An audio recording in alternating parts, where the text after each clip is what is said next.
The flickering hospital lights made a pale glow against the otherwise very clean white walls. Machines beeped steadily. This was contrastingly quiet music, and they incessantly reminded of ticking time. The very quiet twinkling of nurses' shoes, creeping across with each silent step down the gleaming polished tile as they exchanged whispery words in low tones. And at the eye of this whirlwind stood Robyn Brown, the woman who for years was referred to as the glue of Sister Wives' family.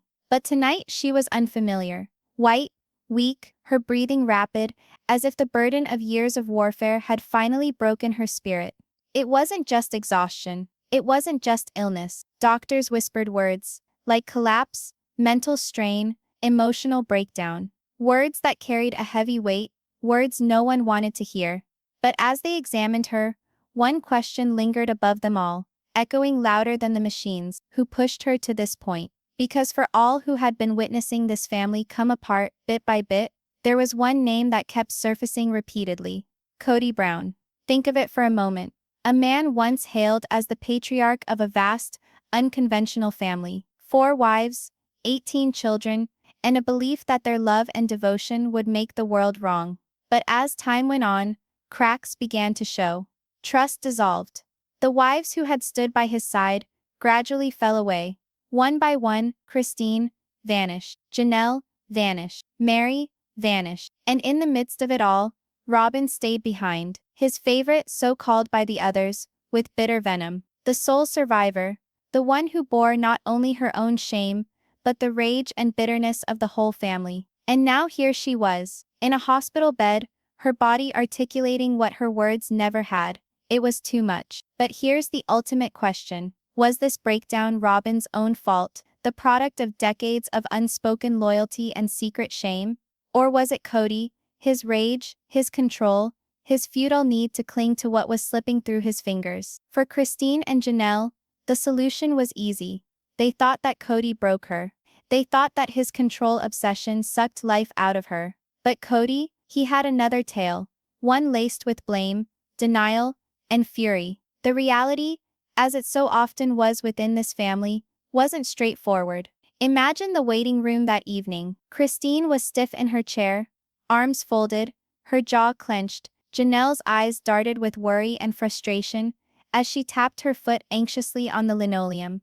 Meri hovered in the corner, caught between bitterness and sympathy. And Kody, pacing, hands in his hair, muttering curses under his breath. The air was charged with tension, thick enough to suffocate you. Because when Robyn fainted, it wasn't only her body that hit the ground. It was the last straw in a war in the family that had been fermenting for more than 10 years. And the whispers spread quickly, didn't they? Across social media, across family chat groups, even in local headlines. Robyn Brown hospitalized after stress collapse. And almost instantly the blame began to fly. Some said, she chose this life, she knew what she was signing up for. Others shook their heads, saying, no, Kody pushed her to the edge. He destroyed every wife before her. And now it's her turn. But here's the haunting thing. In Robyn's silence, in her quietness, no one really knew. Did she hate Kody? Did she feel guilt for being the last wife standing? Did she wish secretly she had left with Christine and Janelle when she could have? We didn't know. Not yet, but her breakdown compelled one truth into the light. This family wasn't merely broken, it was shattered. And now, every fresh wound, every buried secret was going to bleed out into the light. Because if one woman's breakdown can blow up an entire family, just imagine what will happen when the truth is finally released. And here's where you come in. As we unpack this story together, I want you to pause and consider the decisions made, not only by Robyn, but by all of them. The screaming at night behind closed doors, the favoritism that bred resentment, the fibes spun to keep the dream going. If you were a member of this family, being in that hospital hallway as the physicians attempted to save Robyn, would you blame Kody? Or would you state Robyn made her own decisions, and this breakdown was bound to happen? The fluorescent hospital lights hum softly, casting their cold light over the hallway. Nurses rush past, holding clipboards, speaking in clipped tones that barely reach, but in one darkened room, the pandemonium of the world has come down to a single frail figure. Robyn Brown remains still, her chest heaving and falling unevenly under the starched hospital sheet. Her skin appears pale, drained, as if years of unspoken struggle have at last overcome her. For so long, she was portrayed as the tough one, the favorite wife, the one who stayed with Kody when everyone else did not. But tonight, that facade is shattered. Her lips quiver with each shallow breath, her hands spasmodically twitching, grasping at nothing. Machines beep constantly about her, each noise cutting through the quiet, each noise reminding all that this was no longer mere family drama. This was survival. Christine gets there first. She enters heavy-footed, her face a maelstrom of feelings. There's concern in her eyes, yes, but something else too. Something uncooked. Anger. She stands at the foot of the bed, looking at Robyn, then out into the hallway where she knows Kody is pacing. I knew this was going to happen, Christine mutters to herself, crossing her arms over her chest. She speaks softly, barely to herself, but with enough edge in her voice to cut through the air. Even in the darkest of times, emotions don't go away. They get louder, more acerbic, harder to deny. Soon after, Janelle materializes. She's breathless, her hair tied back hastily, her phone still clutched in her hand. She hesitates in the doorway, gazing in at Robyn, and then out at Christine, and then down the corridor in the direction of Kody's agitated pacing. Her face is an open book, turmoil, profound and dense. She wants to have sympathy, but resentment remains. She wants to love, but betrayal takes time. She doesn't deserve this, Janelle says, shaking her head. But she chose this. Her words linger in the air like smoke. Christine doesn't reply, but her silence suffices. Meri comes last, behind, wary, her hands shaking slightly as she holds on to her purse. She has been outside of this family in name, though not in heritage. She too cannot view Robyn without remembering years of decisions, years of repercussions, years of favoritism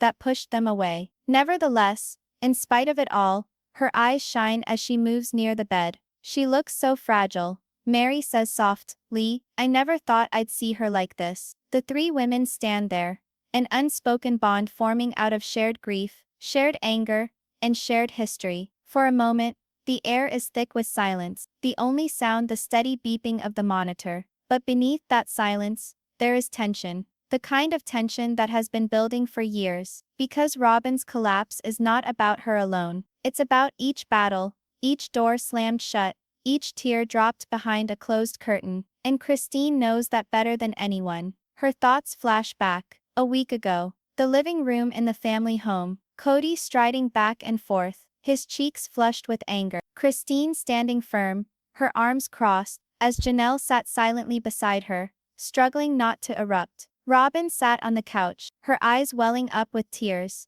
murmuring, please don't fight like this, in front of the children. But Kody refused to listen. His voice bellowed through the house, accusatory, blaming, finger-pointing. He blamed Christine for betrayal, for destroying the family. He blamed Janelle for disloyalty, for making the children turn on him. And while all of this was happening, Robyn attempted to speak, her voice quivering, her hands shaking, trying to restrain him. Don't put this on me. Kody had yelled at her, his face afire with anger. You're supposed to be with me. You're supposed to make them get it. Why can't you make this better? Christine recalls that evening far too well. The way Robyn's shoulders quivered. The way she sobbed quietly, after Kody stormed out of the room. The way she whispered, I can't keep doing this. And now, here she was, in a hospital bed, shattered. Sometimes the collapse does not come all at once. It builds increments, agonizingly, until the body no longer can endure the weight.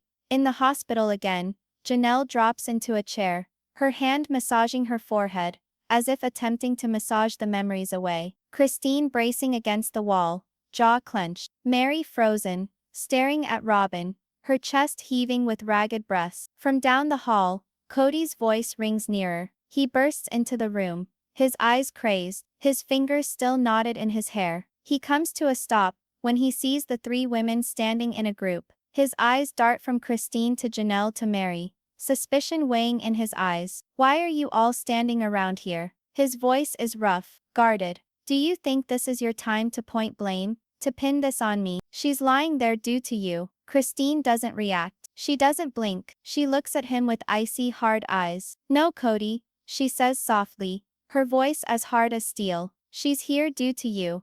The words hit the room with the force of a thunderclap. Janelle gasped sharply, her lips tightening into a thin line. Meri turns away, her shoulders hunching up. Kody's face burns, his fists twisting at his sides. You don't know what you're talking about, he growls. You've all been against me since the start. You wanted this to happen. Christine moves in close, her face inches from his. Her voice drops, calm but furious. No one ever wanted this, Kody.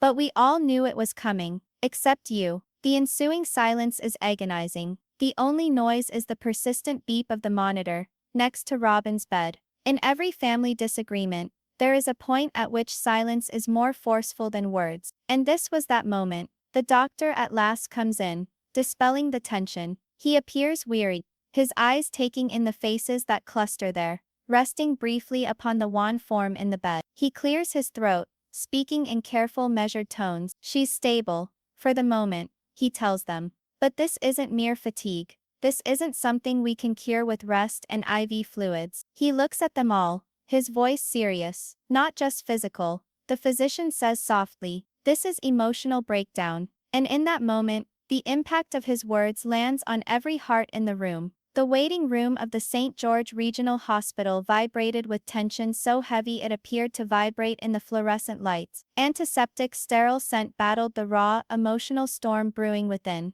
Plastic chairs squeaked against the linoleum floor as Kody Brown shifted, her arms crossed tightly over her chest. She glanced at Kody, huddled in the corner, his face a crumpled mask of rage and denial. His blonde curls were mussed, and his fists bunched so tight that his knuckles were white. Janelle sat opposite her, quiet but firm, her lips compressed into a thin line. Meri stood against the wall, her fingers playing with her phone. Though she wasn't reading, she was listening, weighing, preparing for the tempest. The instant the nurse ducked behind the thick double doors, Christine's voice cut through the silence. Don't you dare sit there acting like this isn't your fault, Kody. His head jerked up, his eyes slicing into thin slits. My fault. His voice rang out, booming off the walls like a clapped gavel. You've been playing ganging up games with Robyn for years. Don't you pretend like you're suddenly concerned. Christine took a step forward, her face flushed with anger. Concern? You expect this is all about concern? Robyn lies in that hospital bed because you wore her down. With your tantrums, your favoritism, your need to control. You ground down her spirit until she couldn't handle it anymore. Janelle's firm hand extended, running gently over Christine's arm in warning. But Christine refused to be quiet. You screamed, you manipulated, you made every argument Robyn's responsibility to bear. And now look at her, Christine shouted, her rage and grief mingling like waters in a stormy sea. Kody sprang to his feet, chest thrust forward, finger extended like an arrow pointing directly to her heart. No, no, Christine. You want to blame someone? Go look in the mirror. You and Janelle both walked away, and left this family behind. Robyn bore the burden you refused to bear. You think she fainted from me. She fainted because you bullied her, because you ostracized her, because you left her to do battle alone. The room fell silent for a heartbeat, the air sucked out of the space. Then, like a sudden spark in dry grass, a voice rose from the corner. You're lying. Everyone turned. Gabriel Brown stood by the vending machine, a half-crushed soda can trembling in his hand. His young face, scarred with months of quiet anger, glared at his father. You don't think we noticed? We noticed it every day, Dad. Gabriel replied, voice breaking but firm. You made Robyn your world, and pushed everybody else aside. You ignored us, screamed at us, laughed at us, and told us we were being disrespectful to just want you. She didn't fall down because of Christine or Janelle. She fell down because she was drowning in the stress of being your favorite. She couldn't sustain the lie anymore. Kody's face clenched, his fists shaking at his sides. Don't you dare lecture me, boy, he spat. But before he could let loose more venom, another voice intervened, this time softer,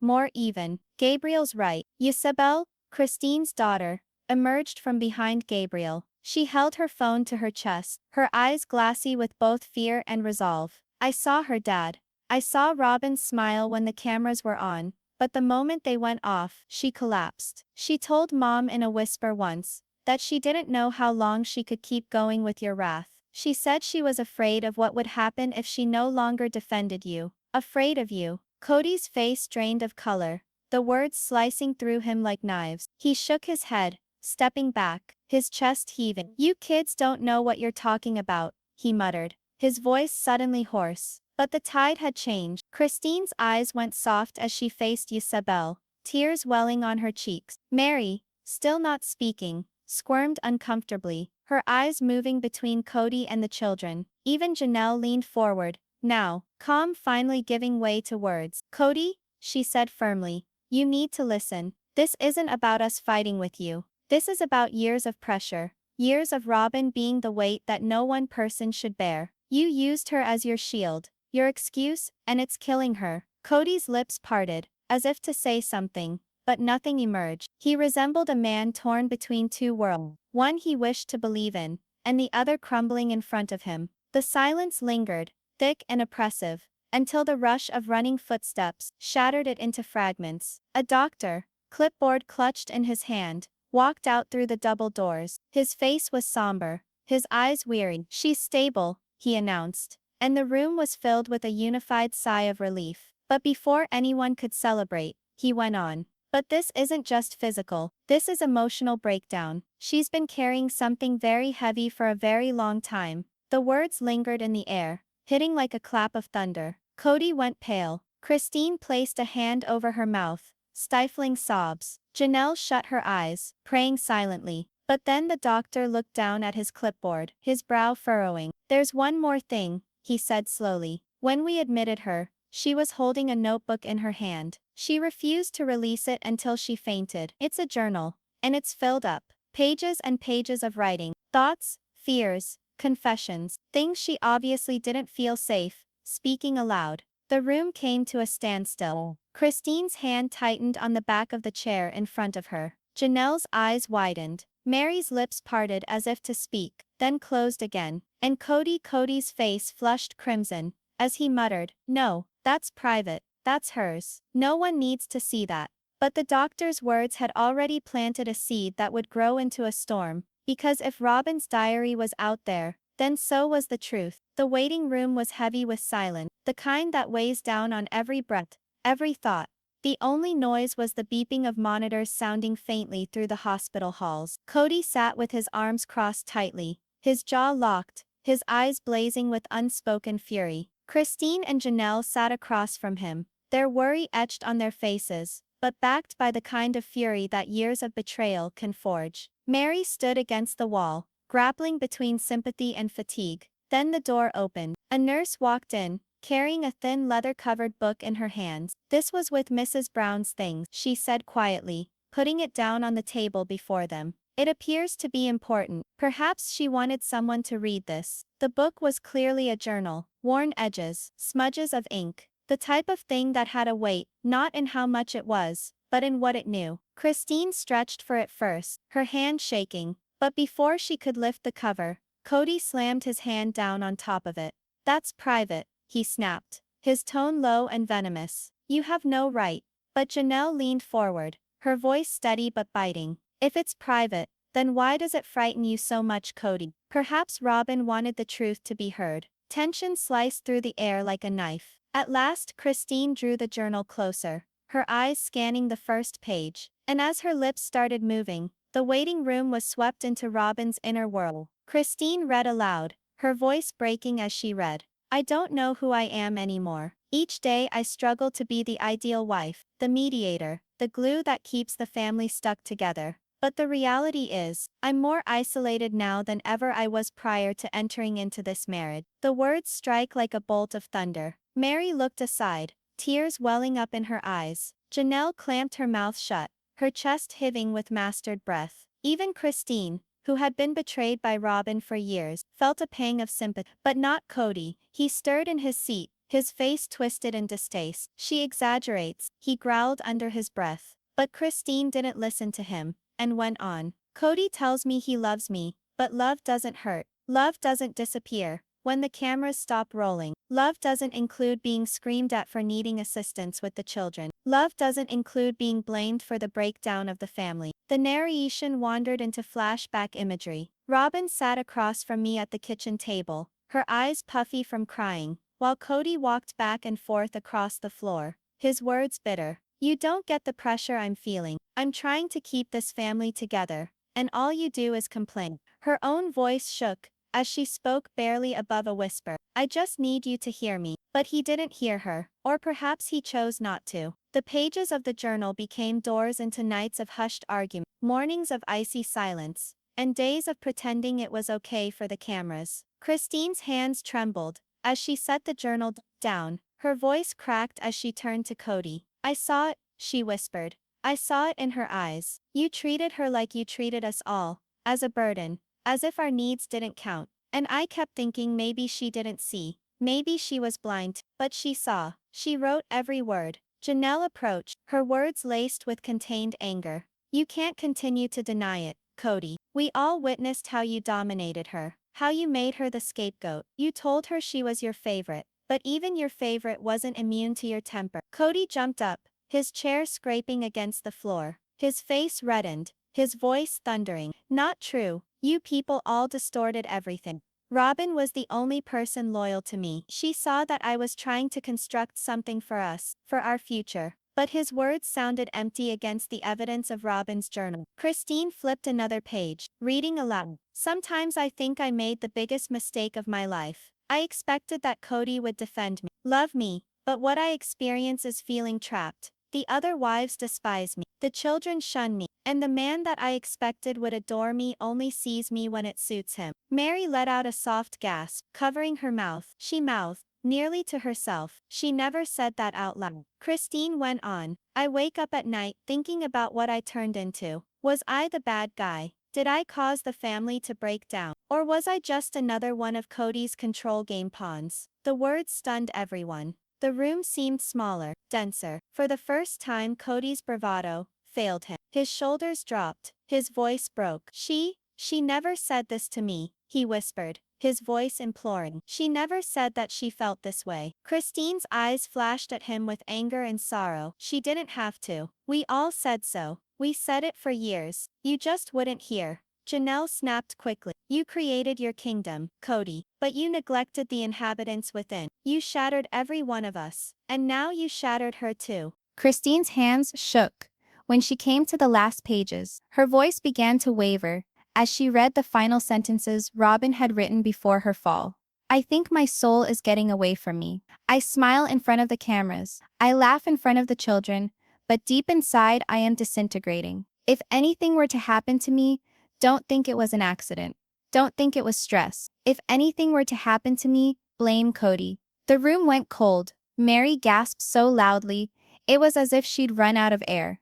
Janelle's eyes went wide, her hand pressed to her chest. Christine flung the journal onto the table, as if it scalded her fingers. And Kody? His face went white, his mouth opened, but nothing escaped. For the first time, words failed Kody Brown. The journal lay on the table like a raw wound, its words ringing out louder than any of Kody's denials. The wives gazed at him, their faces a combination of fear, anger, and vindication. The adult children, who had hovered in the doorway, watched with round, tearful eyes, and then the doctor came back, his voice serious. She's stable for the moment, he replied, but you have to realize, this isn't physical, this is emotional breakdown. If she doesn't seek help, if things don't turn around, she won't make it. The camera would pause on Kody's face, white and shattered, the impact of Robyn's last written words. Blame Kody, ringing through the space. Fade to black. The courtroom was heavy with tension, the sort that makes even the most discreet shuffling of feet ring out like thunder. The Browns had never dreamed their own private fissures would spill over into a public forum like this. And yet here they sat, beneath the harsh fluorescent glare of the courthouse, waiting for the world to pass judgment upon the man who had once claimed he was called by God to shepherd his family. Kody Brown sat stiff at the defendant's table, jaw gritted, eyes flicking between the gallery and judge's bench. His golden curls, which had once caused him such pride, now fell uncontrolled down his back, a testament to the tempest brewing within him. To his left sat his lawyer, murmuring tactics, but Kody hardly registered a word. He was too intent on surveying the courtroom, looking for indications of loyalty or treachery in the expressions of his wives and children. On the other side of the aisle, Christine, Janelle, and Meri were seated in a row. It was an unlikely coalition. The fault lines between them were deep-seated, yet today they shared one goal: to lay bare the reality of what Robyn's breakdown actually symbolized. Each bore the burden of years of being under the control of Kody, and each bore wounds that were not apparent, yet no less actual. The judge, a stern woman with steel-colored hair, pushed her glasses up her nose and cleared her throat. This court will consider testimony about the emotional and psychological states that precipitated Mrs. Robyn Brown's hospitalization. The issue before us: who is to blame? Let us move on. Christine was called next. She approached slowly but purposefully to the witness stand, her heart beating so hard she could nearly hear it.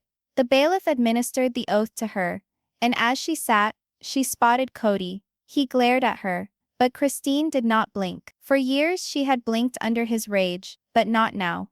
Mrs. Brown, the judge went on, you've been with this family for decades. Tell us what you think caused Robyn Brown's condition today. Christine took a deep breath, her voice shaking at first but steadying as she spoke. Your Honor, I think Robyn's breakdown wasn't overnight. It took years to develop. Kody demanded loyalty, but he never gave any. He poured himself into Robyn when it was convenient for him, but he also put impossible demands on her. She was supposed to keep the family together, to be the mediator, but when she wasn't perfect, he attacked her. And we all witnessed it. Kody slammed his hand onto the table. That's a lie. She was my wife. She was the only one who stood by me. The gavel of the judge cracked on the desk. Mr. Brown, you will keep silent until it's your turn. Christine continued, her voice now cracking with emotion. I loved Robyn once as a sister.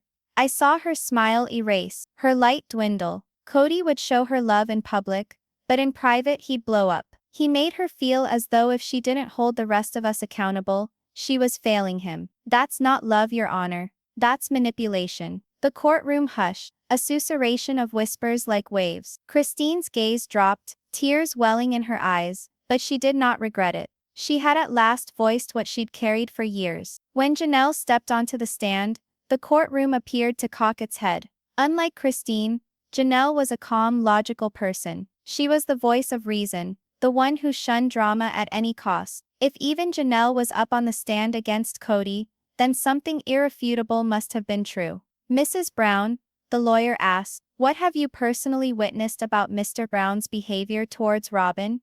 Janelle crossed her hands, her tone level. I observed a cycle. Initially Robyn was the favorite. She was the chosen one. But favoritism had changed. Kody ostracized himself with her. And when the rest of us became resentful, he blamed Robyn for not containing the fallout. He labeled her weak when she cried, accused her of betrayal when she could not cope with the stress. He convinced her that she was both the cause of all his troubles and the solution. She hesitated, a look of sadness in her eyes. Robyn once said to me, in the dead of night, that she wanted to run away, but was trapped. She said, if I go, he'll never forgive me, but if I stay, I'll lose myself. Those are words that stick with me, because I believe that's what actually happened. She lost herself. Kody sprang up from his seat, his finger wagging at Janelle. You all wanted her gone. You poisoned her against me. That's why she broke. Because of you. Sit down, Mr. Brown. The judge growled. The bailiff moved closer to him, and only then did Kody sink back into his chair, furious. Janelle's composure didn't waver. No, Your Honor. Robyn didn't collapse because of us. She collapsed because the man she trusted to protect her became her biggest burden. Gasps echoed through the courtroom. Next, the children's voices, now grown, but still burdened with their past. Isabel, Christine's daughter, spoke with a shivering certainty.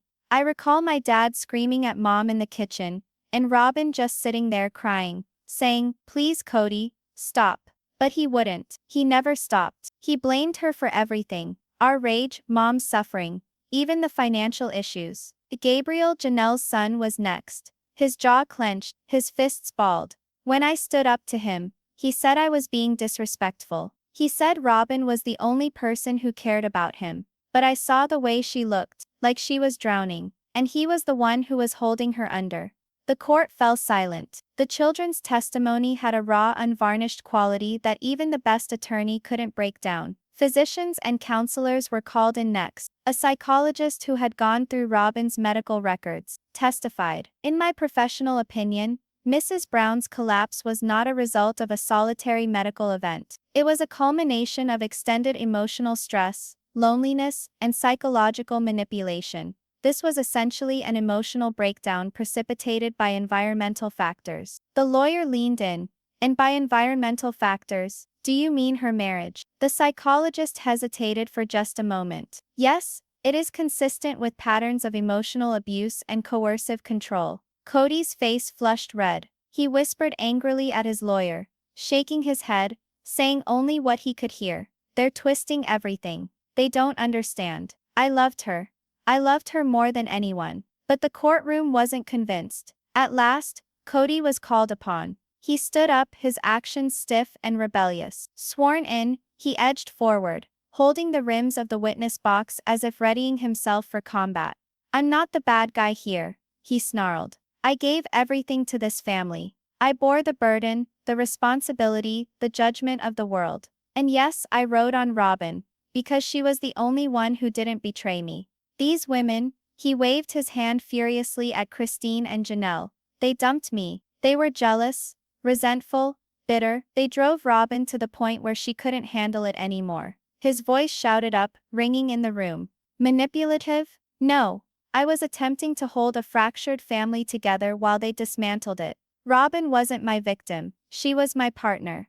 And if she fell, it's because they pushed her into the middle of their hatred. The judge's gavel came down again. That's enough, Mr. Brown. But the harm was already done. The courtroom was abuzz with a combination of shock, outrage, and incredulity. His anger didn't ring of love. It rang of a man who was trying to deflect blame, whatever the price. The judge's eyes narrowed, and she leaned forward. This case has presented evidence from wives, children, and professionals. But for any verdict to be made, there is one voice we have not heard yet. The woman at the heart of this case, Mrs. Robyn Brown. The room went quiet. Heads swiveled around to the side door, where Robyn sat in a wheelchair, pale but holding herself together, her eyes wide as if she'd heard ghosts recounting her own story. The judge went on, her voice softer now, but thick with authority. Mrs. Brown, the issue before this court is whether you are here as a victim of circumstance or of manipulation. And we must hear that answer from you. Will you testify? The whole courtroom was holding its breath. Christine clutched Janelle's hand. Kody slouched forward, his face masked in panic and anger. The children were seated, their faces frozen, their eyes staring at the woman who used to be the center of their family. Robyn's lips trembled, and for a moment it seemed she might faint again. But then she straightened her back, her eyes meeting the judge's with a quiet fire that no one expected. I'll speak, she whispered. And with those two words, the courtroom erupted into gasps and murmurs, setting the stage for a revelation that would either condemn Kody forever or shatter everything the family thought they knew. The air in the courtroom shifted as though the walls themselves inclined to hear. The hours of testimony had filled the room with rage, grief, and brutal fact, but now, all eyes turned towards the one voice that would carry the greatest weight. The side door was opened by the bailiff, and hush fell over the gallery as Robyn Brown was led slowly in. Her gait was shaky, her frame frail, but her eyes, although ringed with weariness, still held a spark of determination. Gasps washed across the courtroom. Christine grasped her chest. Janelle's lips quivered with expectation. Even Meri, normally reserved in times such as these, sat forward on the wooden bench, unable to conceal her nervous interest. And Kody's jaw was clenched so tightly that his face appeared chiseled from rock. His fists were planted on the defense table, knuckles white, every muscle tense, as if for a fight. The judge's voice shattered the silence. Mrs. Brown, are you prepared to testify? Robyn swallowed hard, her hand gliding against the microphone. For an instant she did not speak. Only the soft whir of the air conditioning in the courtroom echoed through the room. And then at last, her voice frail but distinct. Yes, Your Honor, I'm ready. She shut her eyes, breathed in, and then opened the journal now. The focal point of this trial. the very pages upon which she had admitted the things she had never found the courage to speak out loud. Her fingers shook as she turned the cramped handwriting, tears welling in the corners of her eyes. "I never thought that these words would be read in a room like this," she started, her voice breaking. "But perhaps that's what it takes for the truth to finally count." Christine took Janelle's hand, clenching it in hers. Robyn peered down at the top page that she had marked with a bent corner. "I wrote this 2 years ago. I feel like a shadow. I thought that marrying Kody would bring me into a family filled with love and support. Instead, I'm alone. He comes to me, yes, but his heart is never with me. He uses me as a symbol, as the wife who remained, but not as the woman that he loves." A quiet murmur filled the courtroom. Kody shook his head wildly. "That's not true," he hissed, leaning on his microphone. "That's her warped understanding." "Mr. Brown," warned the judge sternly, "you will wait your turn to speak." Robyn went on, her gaze tightly fixed on the pages in front of her. "Another entry," she breathed. "Kody claims the other wives poisoned the kids against him. But what he doesn't realize is how his absence poisoned us all. I begged him to listen to me, to sit with me, to look at me, not as leverage, not as evidence of my loyalty, but as a woman who loved him. Instead, he told me I should be thankful. Thankful I had him at all." Christine crumpled. Tears ran down her face as she slapped a hand over her mouth. Janelle scrubbed at her eyes with a furious motion, her voice barely above a whisper. "I knew it. I knew she sensed it too." Kody pounded his fist on the table, finally losing his cool. "This is crazy. You all think you know what it was like. None of you were in my shoes. None of you bore the weight I bore. I supported this family. I gave up everything for them. Everything.